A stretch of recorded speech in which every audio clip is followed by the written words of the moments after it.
ভারতের মধ্যপ্রদেশের গোয়ালিয়র একটি ঐতিহাসিক শহর।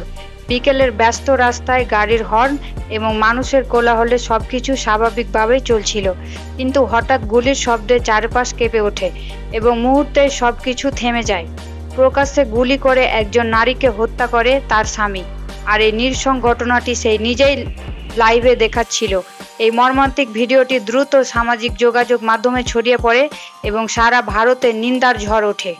ভারতীয় একটি গণমাধ্যমে প্রতিবেদন থেকে জানা গেছে, গুলিটিতে নিহত নারীর নাম নন্দিনী কেওয়াত এবং অভিযুক্ত ব্যক্তির নাম অরবিন্দ পরিহার। ভাইরাল ভিডিওতে দেখা যায় রাস্তায় নন্দিনীর পথ আটকে খুনি অরবিন্দ 3 থেকে 4 রাউন্ড গুলি করে স্ত্রীর মৃত্যু নিশ্চিত করে। এরপর মাটিতে পড়ে থাকা স্ত্রীর নিথর দেহের পাশেই বসে থাকতে দেখা যায় তাকে।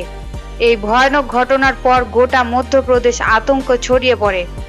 পুলিশ ঘটনাস্থলে পৌঁছলেও পরিস্থিতি এতটাই উত্তপ্ত ছিল যে খুনি পুলিশকেও হুমকি দিতে থাকে। স্থানীয়রা তাকে থামিয়ে মারধর শুরু করলে পুলিশ টিয়ার গ্যাস ছুড়ে তাকে গ্রেপ্তার করতে সমক্ষণ হয়। জানা গেছে 2023 সালে অরবিন্দ এবং নন্দিনীর বিয়ে হয়, কিন্তু বিয়ের কয়েকদিন পরে তাদের সম্পর্কে ফাটল ধরে এবং তারা একে অপরের প্রতারণার বিষয়টি জানতে পারে। অরবিন্দ যেমন স্ত্রীকে ঠকিয়ে অর্থনৈতিক সম্পর্কে জড়িয়েছিলেন, তেমনি স্ত্রী অন্ধকার অতীত নিয়েও তার ক্ষোভ ছিল। এসব কারণেই তাদের দাম্পত্য সম্পর্ক ভেঙে যায়।